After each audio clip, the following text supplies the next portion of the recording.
কখনো কখনো পৃথিবী খুব চুপচাপ থাকে, এতটাই চুপ যেন প্রকৃতি নিজেই নিঃশ্বাস নিতে ভুলে যায়।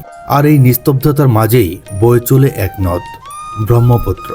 আর তার বুকে নীরবে জন্ম নেয় এক বিস্ময়, ফুলছড়ি চর। সকাল সকাল ভোরের সূর্য উঁকি দেওয়ার সাথে সাথেই গৃহিণী ব্যস্ত পরিবারের সদস্যদের রান্না করা নিয়ে।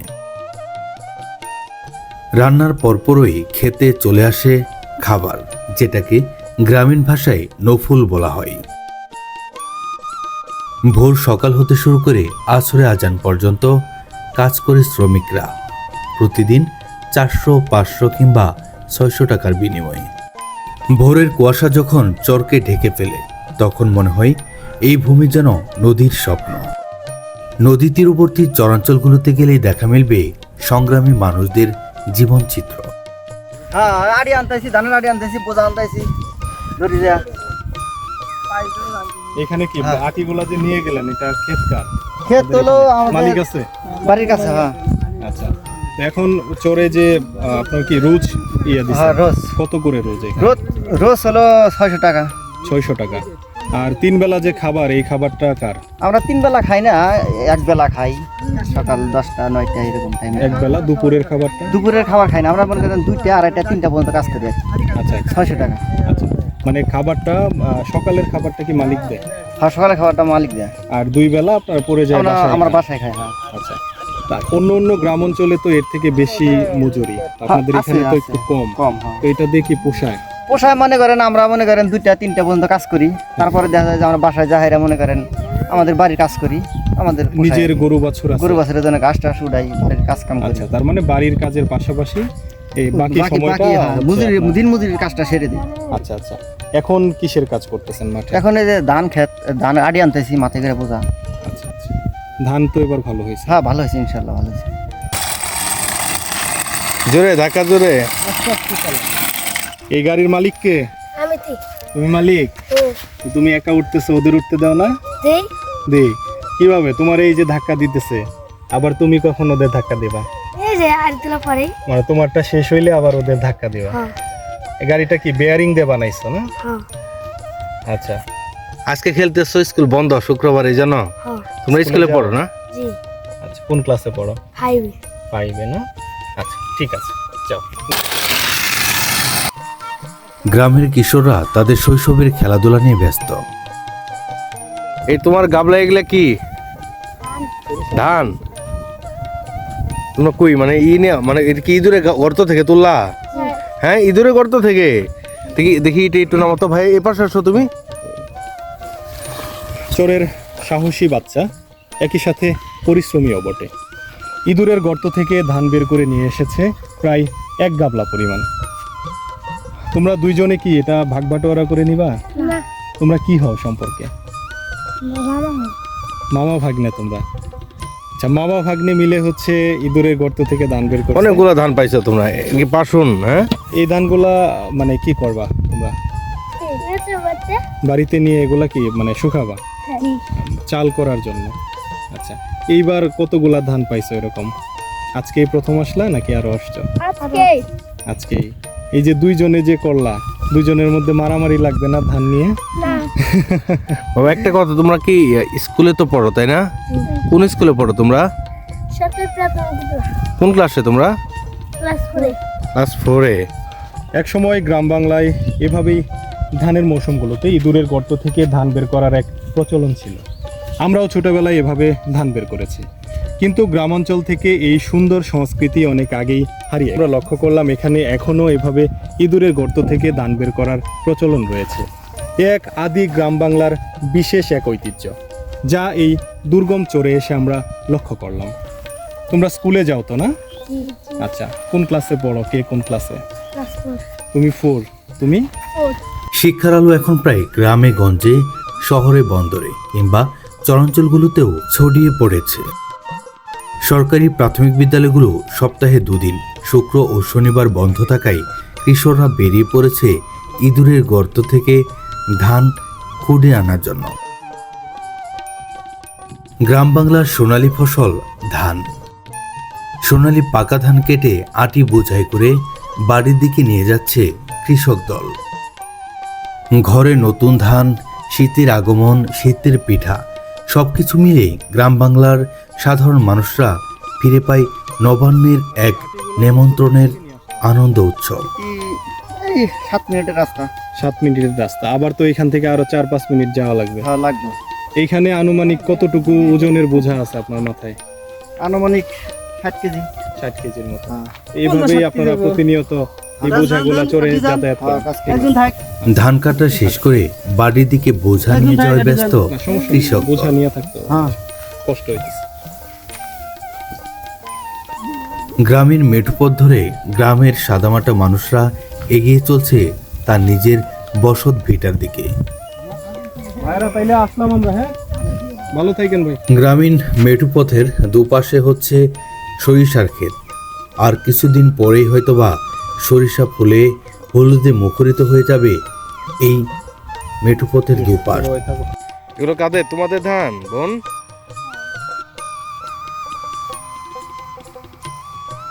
আপনি একাই আসছেন নাকি? হ্যাঁ, একাই আসছেন না আরো লোক আছে সাথে? আমার বেড়া আছে, আসবে, ও, আমার দুইজনেই আসছেন। আবার কাজ করে আবার চলে যাবেন? চলে যাবে। সকালে খাওয়া দাওয়া করে আসছেন, দুপুরে কোথায় খাবেন? বাইতে যাখাম কয়টার দিকে বাড়ি যাবেন? শুক্রবার না, আমি যাবো ভুট্টা লাগানি শেষ চাচি? না, শেষ হয়ে গেল। শেষ হয়ে গেল। আচ্ছা, এই পর্যন্ত আপনারা কি নদী ভাঙনের শিকার হয়েছিলেন? কয় ভাঙন দিলাম, বাড়ি ঘরে তাই? কোনো মিছিল নাই। আর ওই চরের থেকে মনে করেন যে 5-6 ভাঙন মানে দিলাম। এর আগে কোন চরে ছিলেন আপনারা? ওই যে ওপার আছে ওপারে। মানে নদী যখন যেদিকে ভাঙে ওইদিকে আপনারা যান। এখন যেখানে বাড়ি ঘর করছেন এটা কি নিজের জায়গা? নিজের জায়গায় মনে করেন যে ওই যে কাঁচারুহুর বাড়ি। মানে এবারকার বছর তো ভাঙলো না, আমি সামনের বছর বানালে কি করে, তার মানে নদী এবারও ভাঙছে, আরেকবার ভাঙলে বাড়ি আর বাড়ি থাকবে না। থাকবো না। একটা জিনিস আমরা খেয়াল করলাম, আমরা অনেক চরে যাই, এই যে এত কষ্টের মধ্যে নদী ভাঙন সহ অন্যান্য কষ্টের মধ্যে থাকার পর আপনারা যে একটু হাসি মুখে কথা বলেন, হ্যাঁ, আর সত্যি কথা মানে যারা অনেক শান্তিতে আছে, কোটি কোটি টাকার মালিক, হ্যাঁ, ডুপ্লেক্স বিল্ডিং বাড়িতে থাকে, তাদের মুখে মনে হয় না এরকম হাসি আছে। আপনাদের মুখে যে হাসিটা আমরা দেখি, আল্লাহ আমি আগের এটা সন্তুষ্ট। মনে করেন যে মানে আপনাদের হচ্ছে একটা সবুর আছে যে হ্যাঁ। যেভাবেই আছি আলহামদুলিল্লাহ, আল্লাহ যেভাবে রাখছে ভালো। জি, জি। এটাই আসলে জীবনের শান্তিটাই এখানে। এসটিসটা বহুমুখী পরিকল্পনা আছে না, হ্যাঁ হ্যাঁ এই পরিকল্পনাটা নিলি হ্যাঁ। বুঝছেন, আমাদের মতো সুখী আর কি নাই। এখান থেকে ওই ওদিক বিরাট একটা হাট ছিল, আচ্ছা, হাটটার নাম কি? মোল্লাচার হাট। মোল্লাচর হাট। আচ্ছা, মোল্লাচার হাট এ তো আরো আগে, মানে কত বছর আগে আনুমানিক? এটা আরো 35 বছর আগে, 35 বছর আগে। 35 বছর আগে, 35 বছরের থেকে এই হাটটা ভাঙলো। আপনারা নয়াচরে হাটে যান না? মোল্লাচার হাটে যাই বলছি। ওইটা তো ব্রিটিশ আমল থেকে হ্যাঁ, আমাদের হাটটা সবচেয়ে সবার আগে ছিল। মোল্লাচর হাটটা। হ্যাঁ, নোয়াচার হাট তো মনে করেন 30-35 বছর ধরে এটা হয়েছে। আগে ছিল ওই যে লোক গেলে গেছে না, লোক গেলে ওখানে একটা বাজার ছিল বিরাট বিশাল। সরিষা কেমন হয়? এই যে এই পাশে সরিষা লাগাইছে, গেলে মনে হয় আল্লাহ দিলে ফাইন হচ্ছে ওই যে জানি হ্যাঁ, এখনই খুব ভালো ই দেখা যাইতেছে। ফাইন হচ্ছে। এটা তো আপনাদের গ্রামীণ একটা মেঠো পথ, হ্যাঁ, কাঁচা রাস্তা। বর্ষার সময় তো এই রাস্তায় পানি ওঠে, খুব সমস্যা হয়, পানি উঠে যায়। মানে পানি উঠে উঠে এবং কি চলাচলের জন্য পিচ্ছিল হয়ে যায়, সমস্যা হয়ে যায়। আগে রাস্তা ছিল না, এই রাস্তাটা গত বছর আপনাদের এই চরে মানে শিক্ষা প্রতিষ্ঠান কয়টা আছে? একটা হাই স্কুল আছে আর প্রাইমারি স্কুল আছে, 4-5টা প্রাইমারি স্কুল আছে আমাদের স্যারে।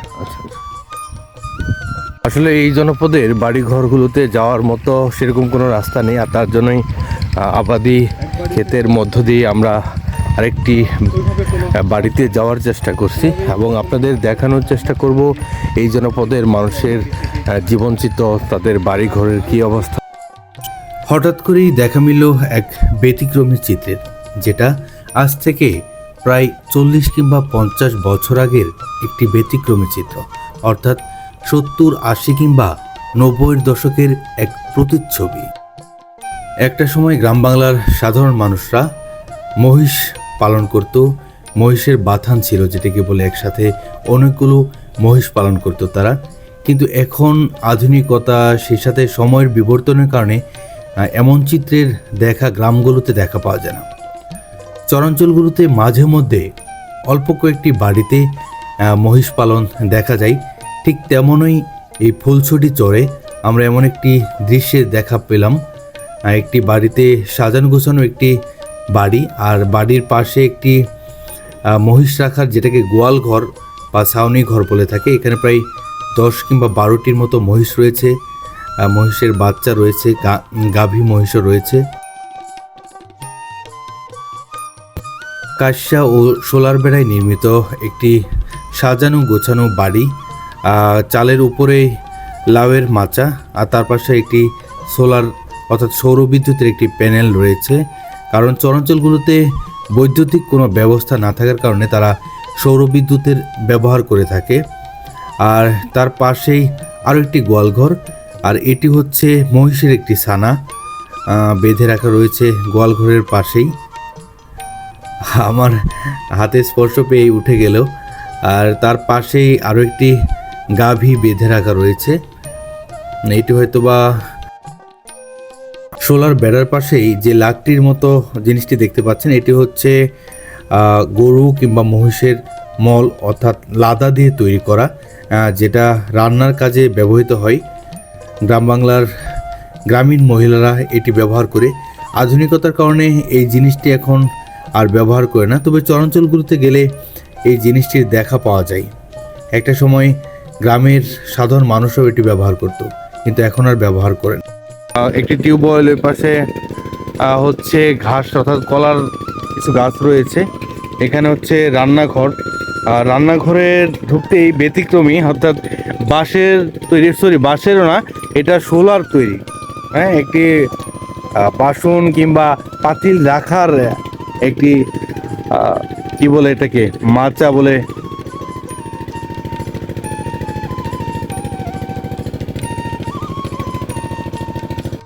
কারণ যখন ব্রহ্মপুত্রের পানি বেড়ে যায় তখন তাদের বাড়িঘর সহ ফসলি জমি সব কিছু তলিয়ে যায়।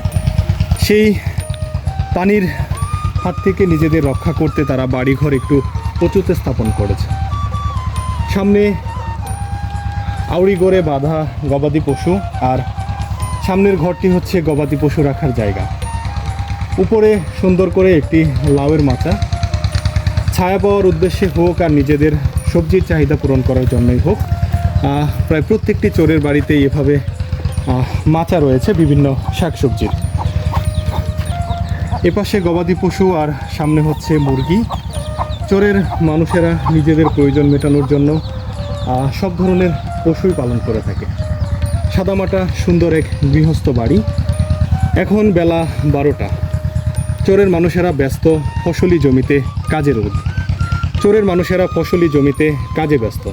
তাই তো বাড়ি ঘরে সেইভাবে কোনো মানুষের উপস্থিতি লক্ষ্য করা যাচ্ছে না।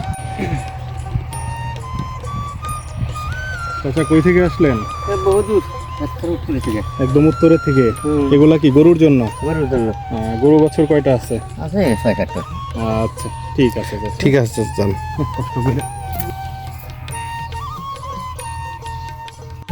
মাথায় কতটুকু ওজন আছে এখন? কতটুক দূরে নিয়ে যাবেন এটা? 2-3 কিলোমিটার। মানে এই 2-3 কিলোমিটার আপনি 1 মন বস্তা মাথায় নিয়ে যাবেন? কষ্ট হয় না এভাবে? কষ্ট হয় না। আচ্ছা, আমরাই তো আপনারা বেশি কষ্ট দিতেছি। বস্তা মাথায় নিয়ে যান ভাই, সাবধানে যান। চরাঞ্চলগুলোর গ্রামীণ খেটে খাওয়া মানুষরা সকাল হতে শুরু করে সন্ধ্যা পর্যন্ত ব্যস্ত থাকে। খেয়ানৌকা ঘাটে আসার সাথে সাথেই গ্রামীণ সাধারণ মানুষরা ব্যস্ত। কেউ বা এগিয়ে যাচ্ছে তার আবাদি জায়গা জমির দিকে, আবার কেউ বা তার গৃহস্থলীর দিকে। তার ঠিক পাশে আরেকজন চাচি কাইসার বোঝা খেয়ানৌকায় তুলে নিচ্ছেন বাড়িতে নিয়ে যাওয়ার জন্য। চরাঞ্চলের সাদামাটা সাধারণ মানুষরা একে অপরের কাঁধে কাঁধ মিলিয়ে হাতে হাত রেখে কাজ করে যায় সামনের দিনের জন্য। ঠিক তেমনই একটি চিত্রের দেখা পেলাম আমরা। চাচি একা অনেকগুলো কাইসার বোঝা নৌকায় তুলতে পারছিল না, আর তার জন্য নৌকার ভেতর কিংবা বাইরের আরো কয়েকজন তার কাজে উপকার করার জন্য এগিয়ে দিচ্ছিল।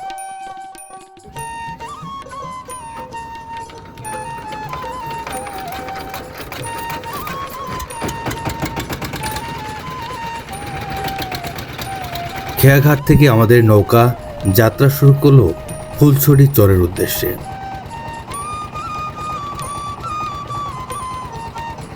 ব্রহ্মপুত্র নদ এখন অনেকটাই শান্ত। কারণ এখন শীতকাল। বর্ষা মৌসুমে কানায় কানায় পানিতে পরিপূর্ণ থাকে ব্রহ্মপুত্র নদ সহ বাংলাদেশের সব নদী কিংবা খাল বিল। কিন্তু এখন শীতকাল থাকায় এখন অনেকটাই শান্ত ব্রহ্মপুত্র নদ। জেলে সারা রাত মাছ শিকার করার পর এখন খেয়াঘাটের দিকে এগিয়ে যাচ্ছে।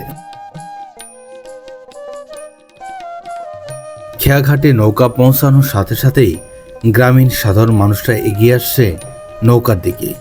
সেদিনের রোদটা ছিল অনেক বেশি প্রখর। চরাঞ্চলের সাধারণ মানুষদের অতি প্রয়োজনীয় একটি জিনিস হলো কাইসা কিংবা সন। মাথায় বস্তা বোঝাই খড় নিয়ে এগিয়ে যাচ্ছে বাড়ির দিকে। প্রাচীন হাট, এখানে আগের দিন থেকেই বিভিন্ন বড় পাইকাররা এসে উপস্থিত থাকতো এই বাজারে। ভাইজান, এই বাজারটা ভেঙে গেছে কতদিন আগে? 35 বছর আগে, 30-35 বছর আগে। 30 থেকে 35 বছর আগে। আপনি তো বাজারে দেখছেন বা গেছেন? না, আমরা তখন ছোট ছিলাম। তখন ছোট ছিলেন, তখন কি বাবার হাত ধরে বাজারে হ্যাঁ। যাইতেন? বাজারটা কত বড় ছিল আসলে? বিশাল বড়। মানুষ 2 দিন আগে থেকে 1 দিন আগে থেকে এসে হাট বাজার করতো। তখন সানন্দবাড়ি, টাউনের চর, নয়ের চর বাজার ছিল না। হ্যাঁ। এই মোল্লাচরে হাট ভেঙে যাওয়ার পরে নয়ের চর বাজার আর সানন্দবাড়ি। তার মানে এই চারপাশের অঞ্চলের মধ্যে একসময় এটাই ছিল এটাই সবচেয়ে বড় সবথেকে বড় বাজার। বাজার। বড় হাট। এই বাজারটা যদি থাকতো তাহলে তো আপনাদের এই এলাকার মানুষের অনেক হ্যাঁ, বিশাল উন্নয়ন উন্নত হতো, হতো। অনেক ভালো থাকতো। তখন তো এই নদী ছিল না, নদী ছিল শুধু কামারজানি এলাকার পাশ দিয়ে। আচ্ছা আচ্ছা। এইগুলা সব কাইম এলাকা ছিল। কি কি ধরনের জিনিস পাওয়া যায় তো এই বাজারে? এখানে সব বড় বড় ব্যাপারীরা এসে তখন মানে পাট কিন্তু বিভিন্ন ধরনের মালামাল এখানে পাওয়া যায়। এখনো আমরা মুন্সিগঞ্জ গেছি, ওই জায়গার মানুষকে আমরা মোল্লাচরে বিশাল বড় বাজার দেখছি। তাই, কিন্তু চোরে তো এবার দেখলাম ইঁদুরের উপদ্রবটা অনেক বেশি। ইঁদুরে ক্ষতি করে ফেলছে। মানে এটার কারণ তো ওই যে বন্যা না হওয়ার কারণে। তার মানে আপনাদের জন্য বন্যাটা হইলেই ভালো। কিন্তু আবার বেশি বন্যা হয়ে গেলে তখন তো এটা অসুবিধা হয়ে যায়। এবার কতটুকু জায়গা ধানের আবাদ করছেন? আমি করছি 80 শতক। 80 শতক। আমন ধান তো? হ্যাঁ, এমন। হয়তো কেউ অন্য অন্য কাজে যায় আর কি। বন্যার সময় এরকম বছরে কয় মাস আপনারা বাইরে থাকেন? 6 মাস বাইরে থাকা লাগে, আর 6 মাস মনে করেন তখন কি যে চোরের কয়েকজন মিলে দলবদ্ধ ভাবে যান বাইরে? 8-10 জন 15 জন এরকম ভাবে মনে করেন। থাকার ব্যবস্থাটা কোথায় হয়? যেখানে থাকার কাজ করেন ব্যবস্থা মনে করেন যার যার বাড়িতে কাজ করি তারাই থাকার ব্যবস্থা করে দেয়। আচ্ছা, তার মানে এইভাবেই আপনারা চলতেছে? চলতেছে। আবাদ মৌসুম, গরু বাছুর, এখানে রোজ দেওয়া, আর বাকি সময়টা হচ্ছে ঢাকা। ঢাকায় কাজ করা। আপনি এবার ঢাকায় যাবেন? না, আমি বর্তমানে ঢাকায় যাই না। এখন আর যাবেন? এখন যাই না, আগে গেছি, এখন যাই না। আচ্ছা, পেলাম। এই আপনারা কিছু বলবেন নাকি? বলেন। এই স্যার ভাইস্তা কিছু বলবেন? 20 ভর্তি আসছেন না? মনে চাইলে গেলে সদরে যেতে পারি, 1 ঘন্টা লাগে, আচ্ছা, 1.5 ঘন্টা লাগে যাই। আবার শিক্ষা মনে করেন স্কুলে ছেলে ফেলে পড়াশোনা করে, মাস্টার থাকে একখানে, ছাত্র হয় একখানে। আচ্ছা, আপনাদের এখানে একটা মানুষ অসুস্থ হয়ে গেলে তার আসলে চিকিৎসার ব্যবস্থাটা কি? চিকিৎসার ব্যবস্থা সদরে যাই, মেডিকেলে ওদিকে ওই রাজীবপুর যাই নৌকা দ্বারায়। আচ্ছা, মানে আপনাদের এই চরে কোনো সুযোগ সুবিধা নেই? আমাদের চরে কোনো সুযোগ সুবিধা তখন হঠাৎ করে রাত বিরাতে একজন মানুষের সমস্যা হয়ে গেছে, মনে করেন সবার তো আর নৌকা নাই, না, তখন আসলে আপনারা কিভাবে এই চিকিৎসার ইয়াটা করেন? রাত্রে যাইতে পারি না, তখন মনে করেন হাতিরা ডাক্তার মাস্টার আছে, কেউ কেউ জানাশোনা লোক আছে, ওদের দিয়ে একটু করে তারপরে ব্যবস্থা করে নৌকা দিয়ে অন্য জায়গায় যাই। আচ্ছা, তাতে এই যে আবাদ মৌসুম করতেছেন চরে, আসলে সবকিছু মিলে নদী ভাঙন সবকিছুর পরেও আপনারা কেমন আছেন? আলহামদুলিল্লাহ, তারপরেও ভালো আছি আমরা। আমাদের সমস্যা, বড় সমস্যা হলো নদী।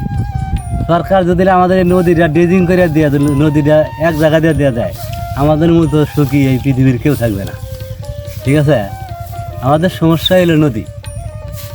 সরকার যদি নদীটা ড্রেজিং করে পার করে দেয়, একটা নদী করে দেয়, তাহলে ঢাকার শহরের লোক আমাদের এখানে আসবে। কাকার বাড়ি কি এই চরেই? হ্যাঁ, বর্তমানে এখানে। আচ্ছা, এই চরে আপনি কত বছর থেকে আছেন? বছর 2 হইল। বছর 2 হইল। এর আগে কোথায় বাড়ি ছিল আপনার? এর আগে বাড়ি ওই 300 ভাড়া, এই যে 900 300 ভাড়া ওইখানে ছিল। তো ওই পার থেকে এই পারে আসলেন কি জন্য? এই একটু আবাদ সাবাদ করা, গরু বাছুর পালার জন্য, তার মধ্যে কায় উন্নতি করার জন্য। ওই পারেও কি বাড়ি আছে এখন? হ্যাঁ, বাড়ি আছে। ওইখানেও থাকেন? ওখানেও বাড়ি আছে, এখানেও বাড়ি আছে। এখানেও বাড়ি আছে। তাতে এই যে আপনাদের এখানে আমরা যেটা দেখলাম যে দুর্গম একটা জায়গা, গাইবান্ধা যেতে হলে এখান থেকে অনেক দূর পার হয়ে গাইবান্ধায় যাইতে হয়। তো আসলে আপনারা যে দেশের যে সুযোগ সুবিধাগুলা এগুলা থেকে প্রায় বিচ্ছিন্ন, পান না বললেই চলে। তারপরেও আসলে জীবনটারে কিভাবে মানায় নিছেন এখানে? এখানে এখন এই যে মনে করেন যে জীবনটা এখন মনে করেন যে কষ্ট পাবেরই আছি। বন্যাগারের ছেলে যখন বন্যা আসে তখন মনে করেন যে নদী পার রুগী নেওয়া সমস্যা লোকাদের না জানাগে, তার বাদে এই যে আবাদ মৌসুম করতে আসি টুকটাক হাতে ধরি চলি আমরা। আচ্ছা, এই যে আমরা যে জায়গাটাতে এখন দাঁড়ায় আছি এখানে পানি উঠে তো? হ্যাঁ, এখানে পানি উঠে। এখানে গত বছর কি বন্যা হয়েছে? হ্যাঁ, কত বছর বন্যা হয়েছিল। কেমন পানি ছিল এই জায়গায়? এই মনে করেন যে এই পর্যন্ত। তো অনেকের মোটামুটি ঘরে বা উঠানে পানি ওঠার কথা। হ্যাঁ, ওটা তো এই যে রাস্তা ডুবে যায়। যখন বেশি বন্যা হয় তখন আপনারা গরু বাছুর নিয়ে, সমস্যা। মালামাল নিয়ে, বৌজি নিয়ে আসলে কি করেন? আসলে তখন ওই যে এখানে স্থায়ী না অনেক যে বাড়িটা হয়তো দেখেন যে 10টা বাড়ি আছে, এর ভিতরে একটা বাড়ি হয়তো উঁচু আছে, তার বাড়িতে যায় সবগুলো হয়তো থাকা লাগে আর কি। আচ্ছা, পানিটা কমে যায় তখন আবার ওখান থেকে সেরা যায়। এর থেকেও যখন বড় বন্যা হয়, যখন চরে থাকা যায় না, তখন কি আপনারা ওই পার চলে যান?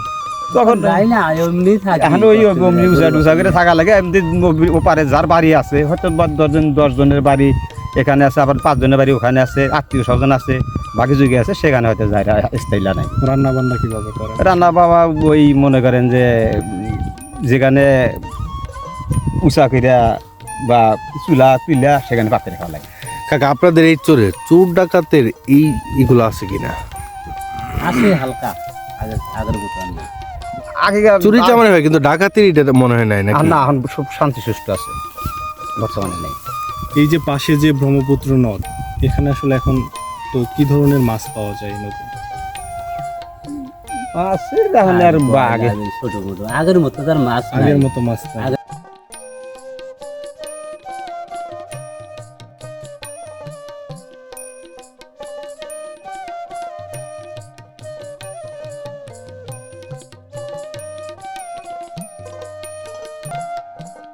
সকাল থেকে শুরু করে চরাঞ্চলের মানুষরা খুবই ব্যস্ত তাদের বিভিন্ন ধরনের চাষাবাদী কাজ নিয়ে। পুরুষ কিংবা মহিলা কেউই বাড়িতে নেই, যার যার কাজে সকলেই ব্যস্ত। প্রথমে চলছে ধান কাটার মৌসুম। চরের মানুষেরা এখন ব্যস্ত ধান ঘরে তোলার কাজে। তেমনই এক বয়োজ্যেষ্ঠ চাচা ধান কাটছে তার চরের জমিতে। আমরা তার সাথে একটু কথা বলবো যে চাচা কি করতেছেন এখানে? ধান তো কাটতেছেন, ধান কাটতেছি। কতটুকু লাগাইছিলেন এবার? এবার বিঘা 4 লাগাইছিলাম। কেমন ধান পাইছেন? ভালোই ধান। ধান ভালো হয়েছে। এটা কি জাতের ধান? এটা হলো 39। 39। এই যে ধানটা ঘরে উঠাচ্ছেন, এরপরে এখানে কি লাগাবেন আবার? ভুট্টা লাগাবো। ভুট্টা। আপনাদের এখানে যতটুকু শুনলাম ভুট্টা তো অনেক ভালো হয়। এই যে আমরা ইঁদুরের গর্ত দেখতেছি, তো ইঁদুর এবার তো মনে হয় চোরে একটু বেশি। হ্যাঁ, চরে বেশি। এবার বেশি হওয়ার কারণ কি? বন্যার জন্য। বন্যা হয় নাই, মানে বন্যা হলে ইঁদুর বা অন্য পোকামাকড়ের উপদ্রব কমে যায়। কমে যায়। চরে আসলে এবছর বন্যা হয়নি, যার কারণে চরে বিভিন্ন ধরনের কীটপতঙ্গের উপদ্রব অনেক বেশি। ফসল আবাদ করতে হলে কৃষকদের এই বাড়তি একটা খরচ করতে হচ্ছে সার এবং কীটনাশকের পেছনে। যদি বন্যা হতো তাহলে হয়তো এখানে আরও খরচ অনেক কমে যেত।